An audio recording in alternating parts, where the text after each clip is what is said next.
हाँ जी, अगर आप भी कर रहे हैं डीएचएस पंजाब की तैयारी तो स्टाफ नर्स की आ चुकी हैं 400 पोस्ट जिसके लिए आप तैयारी कर रहे हैं और ये रहेंगी आपके डीएचएस पंजाब की पोस्ट।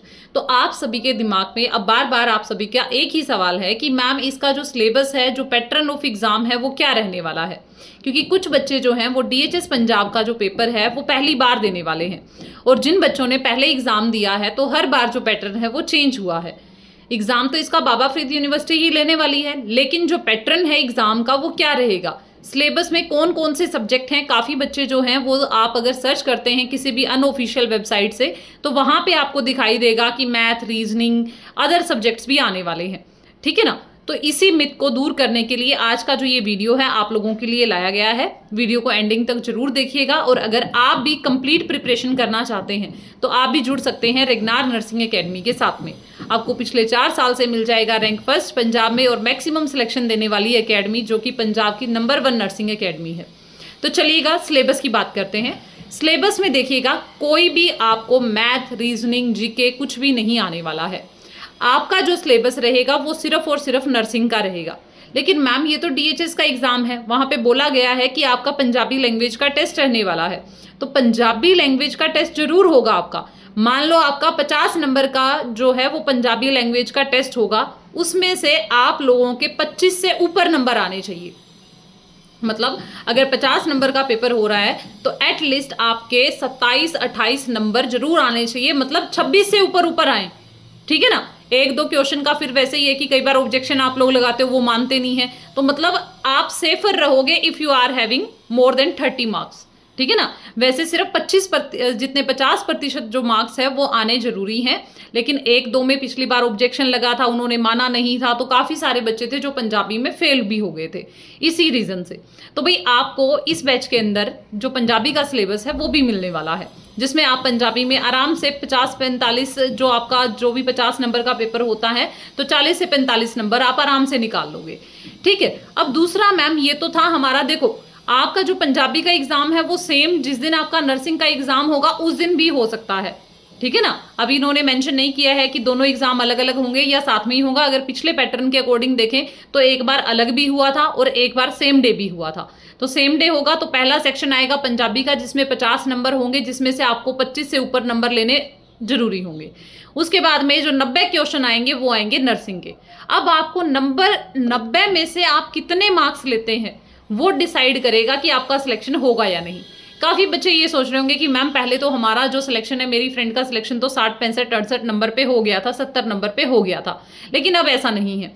आप देखोगे अब जो आपका कट ऑफ है वो बहुत ज़्यादा हाई जाता है, क्योंकि यहाँ पे कैंडिडेट्स का नंबर जो है वो भी बढ़ गया है, कंपटीशन भी बढ़ गया है। हायर कितने जाते हैं और कितने स्टूडेंट्स के हायर मार्क्स आते हैं वो उस पर डिपेंड करेगा कि आपकी जो कट ऑफ है वो क्या जाएगी। अगर आप भी चाहते हैं कि आपका जो सिलेक्शन है वो श्योरली हो तो भाई मैं बता देती हूँ आप लोगों को सबसे ज़्यादा ध्यान देना है, वो देना है माइनर चीज़ों पे। वो माइनर चीज़ें क्या हैं कि आपका बेसिक कंसेप्ट बिल्कुल क्लियर होना चाहिए। अगर आप किसी भी चीज़ को पढ़ रहे हो आप उसको प्रॉपरली रिवाइज करो कि आपने एक बार ये पढ़ ली है। अगर आपके फिर भी क्वेश्चंस गलत हो रहे हैं then you have to revise for. ठीक है।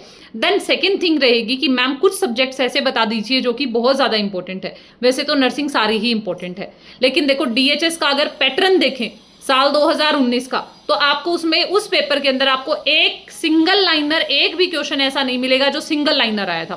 सारे 3, 4, 5 मतलब टोटल स्नैरियो बेस्ड पेपर था आपका। ठीक है ना। प्रैक्टिकल बेस्ड जिसको आप बोल सकते हैं, कंसेप्चुअल क्वेश्चन पेपर था।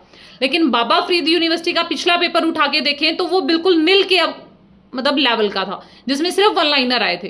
तो अब आप लोगों को इतने एफर्ट्स लेने की जरूरत नहीं है कि आप 1 लाइनर कर रहे हैं, आप 2 लाइनर कर रहे हैं, आप 3 लाइनर कर रहे हैं, क्योंकि आपसे अगर कम टाइम भी मिलता तो इतना सिलेबस नहीं होने वाला है। तो इसीलिए आप लोगों के लिए प्रॉपरली डिजाइन किया गया है एक क्रैश कोर्स, जिसमें आपका इंपॉर्टेंट टॉपिक जो है उसके साथ साथ एमसीक्यूज और साथ में अलग से MCQ classes plus 25 mock test दिए जा रहे हैं। ठीक है। अब सिलेबस में मैम हमारा मेन फोकस कहाँ पे रहना चाहिए? सिलेबस में जो प्रीवियस ईयर के जो क्वेश्चन पेपर्स है उसमें जो टॉपिक्स आए हुए हैं आप लोग उस पर कंसंट्रेट करो।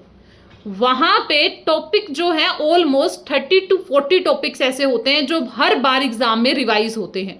जैसे कि एक क्वेश्चन आएगा पॉजिटिव एजेंट का, तो वो आएगा ही आएगा। एक क्वेश्चन लेवल ऑफ प्रिवेंशन का आएगा, तो वो आएगा ही आएगा। एक क्वेश्चन मेनिया डिप्रेशन से आएगा, तो वो मैनेजमेंट का आएगा ही आएगा। ठीक है ना। एक क्वेश्चन आता है कि किस टाइप से कोई भी इन्फेक्शियस डिजीज दे देगा, वो आपकी बॉडी के अंदर किस टाइप से घुसती है। जैसे ओरल फिकल रूट है, इनोक्यूलेशन रूट है, सोइल से जा रही है, वो क्वेश्चन आएगा ही आएगा। पिछले 5-6 सालों के पेपर उठा के देख लो, आप लोगों को पता चल जाएगा। ठीक है ना। ड्रग डोज कैलकुलेशन है, फ्लूइड मैनेजमेंट है, BMI है, यहां से सवाल आता ही आता है। प्लेसेंटा प्रीविया है, अबॉर्शन है, यहां से सवाल आएगा ही आएगा।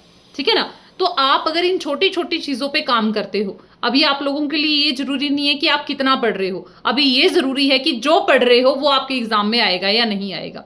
ठीक है। तो सिलेबस के लिए आप नॉन नर्सिंग के लिए घबराएं नहीं बिल्कुल भी। ठीक है। क्योंकि आपको पंजाबी का सिलेबस यहाँ पे इस बैच के साथ में मिलने वाला है, जिसमें आपको कोई एफर्ट्स नहीं लेने हैं। सिर्फ और सिर्फ जो MCQs आपको दिए जाएंगे वही आपको करके जाने हैं।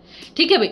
दूसरी रही बात कि मैम अगर अब हम लोग तैयारी करते हैं तो हमें हमारा जो पैटर्न है वो क्या रहना चाहिए। तो भाई सबसे पहले इंपॉर्टेंट टॉपिक्स पे फोकस करो, उसके क्वेश्चन साथ की साथ करो। वो करने के बाद में आपका फोकस जो आपका सिलेबस रह जाता है उस पे आना चाहिए।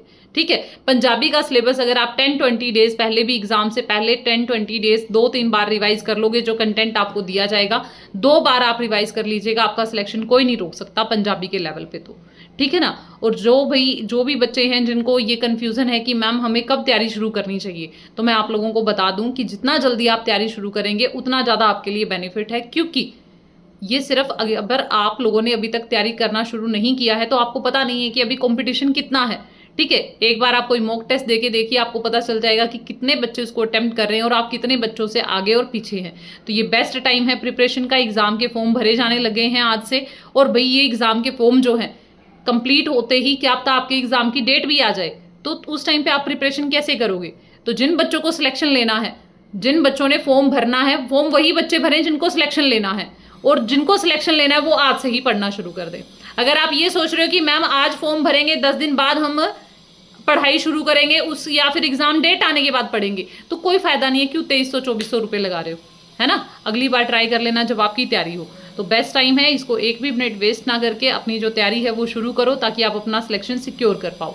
ठीक है। अगर कंपटीशन देखना चाहते हो तो रेगनार नर्सिंग एकेडमी का जो संडे स्पेशल टेस्ट है वो जरूर देके देखें, ताकि आपको पता चले कंपटीशन का लेवल क्या है। Thank you so much.